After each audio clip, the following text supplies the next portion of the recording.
ఇది నేర్చుకుందాం. Not only but also, not only but also, అదే కాదు ఇది కూడా అని, అదే కాదు ఇది కూడా అని ఆ మీనింగ్ చెప్పడానికి మనం నాట్ ఓన్లీ బట్ ఆల్సో అని చెప్పి చెప్తాం. నాట్ ఓన్లీ బట్ ఆల్సో అని చెప్పి చెప్తాం. ఇప్పుడు అసలు ఎందుకని పెట్టాలి నాట్ ఓన్లీ బట్ ఆల్సో అంటే,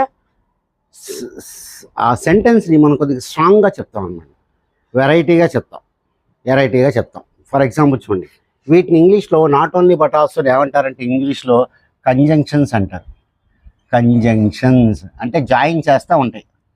ఇవన్నీ కూడా ఇంగ్లీష్లో సెంటెన్సెస్ని జాయిన్ చేస్తూ ఉంటాయి. దాన్ని మనం కంజంక్షన్స్ అని చెప్పి అంటాం. ఇప్పుడు చూడండి, he is smart, he is smart and rich, he is smart and rich అని రాశాను sentence.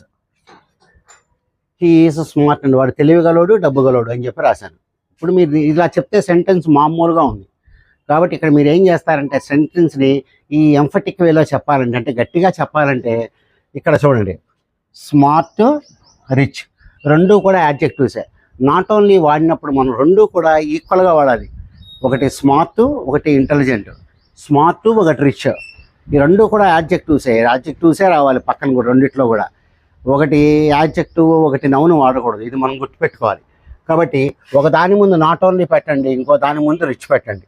So he is not only rich, he is not only rich but also, he is not only smart, but also rich, కానీ ఈ విధంగా మనం రెండింటిని కూడా కలిపేసి not only but also పెట్టాం. ఒకదాని ముందేమో నాట్ ఓన్లీ పెట్టాం, ఇంకో దాని ముందేమో బట్ ఆల్సో పెట్టాం. ఇది స్ట్రక్చర్. మరి దీనికి తేడా ఏంటంటే, సెంటెన్స్ చాలా అందంగా ఉంటుంది. గట్టిగా చెప్పడం అన్నమాట, గట్టిగా చెప్పడం. అదే కాదు ఇది కూడా, వాడు స్మార్ట్, వాడు తెలివైనోడే కాదు డబ్బుగలోడు కూడా అని మీనింగ్లో మనం దీన్ని చెప్తాం అనమాట. ఈ విధంగా చెప్పడాన్ని మనం not only but also conjunction అని చెప్పి మనం చెప్తూ ఉంటాం. Right. He drinks tea and coffee, he drinks tea and coffee ఇట్లా రాశాను. he drinks tea and coffee. ఇక్కడ చూడండి, టీ అండ్ కాఫీ రెండు కూడా నౌన్సే. ఇందాకడ ఈ రెండు కూడా యాడ్జెక్టివ్స్, ఇప్పుడు రెండు నౌన్స్ వచ్చినాయి. కాబట్టి ఒకదాని ముందు నాట్ ఓన్లీ పెట్టండి, ఇంకో దాని ముందు బట్ ఆల్సో పెట్టండి. So he drinks tea, he drinks not only tea but also coffee. ఈ విధంగా మనం ఈ సిస్టమ్ అంతా కూడా ఫాలో అవుతాం. కాబట్టి నాట్ ఓన్లీ బట్ ఆల్సో వచ్చినప్పుడు ఉంటే రెండు యాడ్జెక్టివ్లు ఉండాలి, ఉంటే రెండు నౌన్స్ ఉండాలి, లేకపోతే రెండు ఐఎన్జీ ఫామ్స్ ఉండాలి. ఈ విధంగానే మనం దీన్ని వాడుతుంటాం అనమాట. ఇది వాడేటువంటి పద్ధతి. నాట్ ఓన్లీ బట్ ఆల్సో ఈ విధంగా మనం వాడుతూ ఉంటాం. రైట్. ఓకే, ఇంకో చేద్దాం. Right. I teach English and Hindi. I teach English and Hindi. దీన్ని ఎట్లా రాస్తాం మనం? ఇక్కడ చూడండి, ఐ టీచ్ ఇంగ్లీష్, హిందీ రెండు వేరు పదాలు. కాబట్టి I teach not only English but also Hindi. ఇక్కడ ఈ టీచ్ అనేటువంటిది ఇంగ్లీష్కి అప్లై అవుతుంది, హిందీకి కూడా అప్లై అవుతుంది. అందుకే మనం I teach not only English but also Hindi అని చెప్పి నేను ఇక్కడ రాసేసాను. రైట్. But okay. రైట్. ఇప్పుడు చూడండి, ఇంకో సెంటెన్స్ చూద్దాం. ఆ సెంటెన్స్లో ఎలా వస్తుందో చూడండి. రైట్. చూడండి, he rights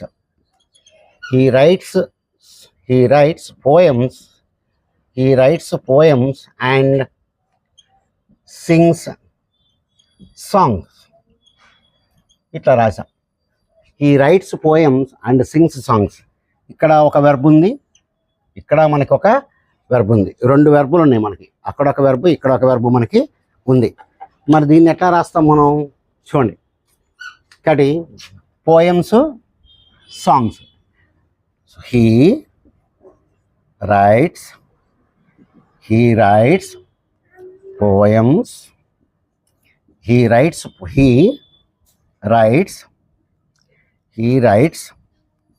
not only poems,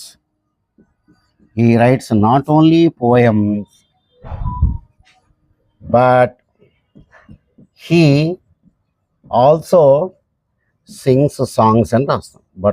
he also sings songs అని చెప్పి రాస్తాం. ఎందుకని చెప్పి బట్ అనేది సెపరేట్ అయిపోయింది ఇక్కడ.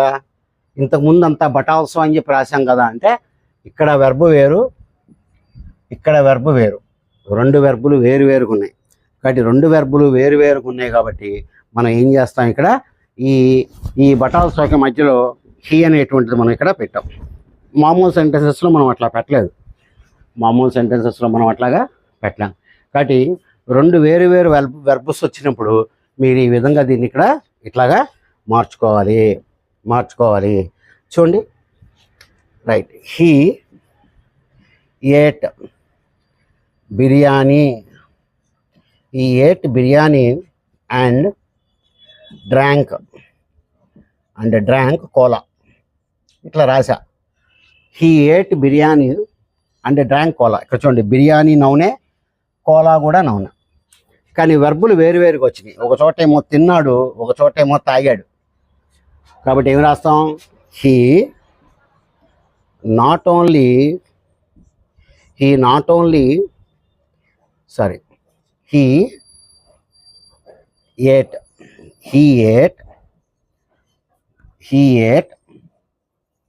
not only biryani,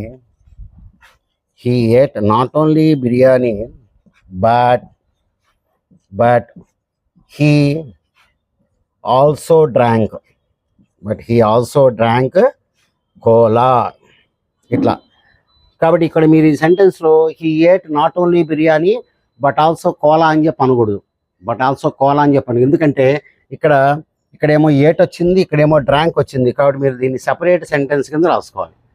but he also drank cola అని చెప్పి రాసుకోవాలి ఇక్కడ. ఇట్లా మనం దీన్ని రాసుకుంటాం. అంటే 2 వెర్బులు వచ్చినప్పుడు ఈ విధంగా రాయటం మీరు అలవాటు చేసుకోవాలి. ఓకే, ఇంకేమన్నా ఉందా దీనిలో?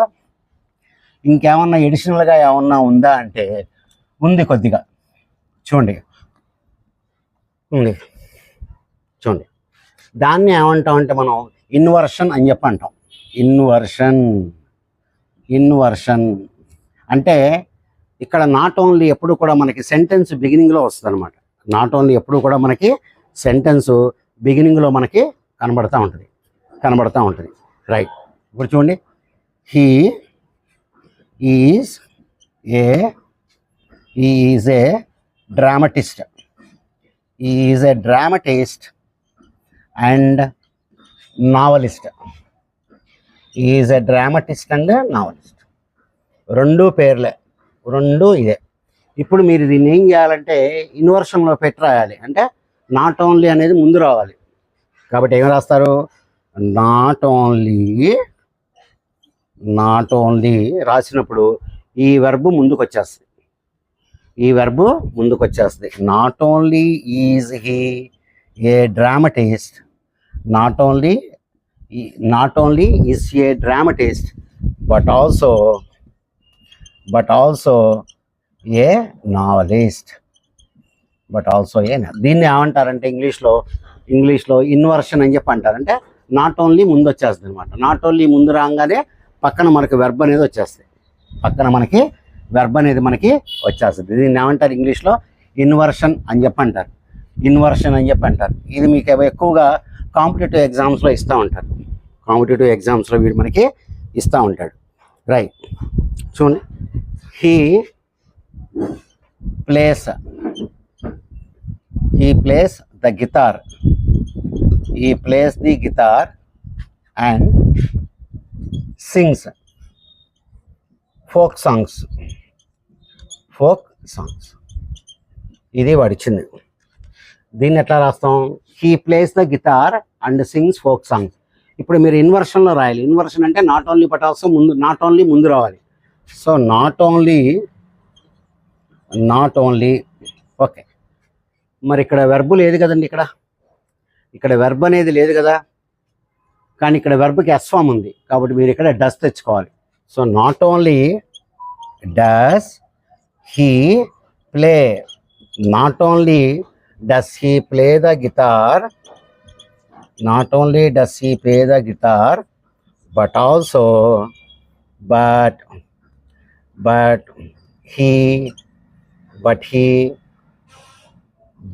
he also sings songs అని చెప్తాం.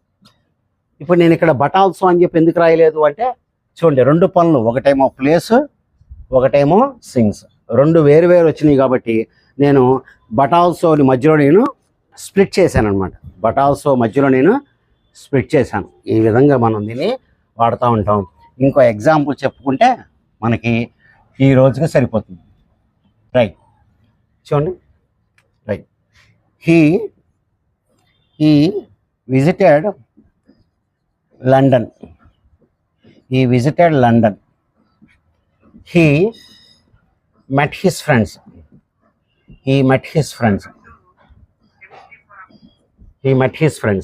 ఇలా వచ్చింది. రెండు పనులు ఉన్నాయి, విజిటెడ్ ఒకటి, మెట్ ఒకటి. మీరు ఇప్పుడు నాట్ ఓన్లీ ముందు రాయాలి. సో నాట్ ఓన్లీ మరి ఇక్కడ పెడదామంటే వెర్బ్ లేదు, కానీ ఇక్కడ ఇది పాస్ట్ టెన్స్లో ఉంది.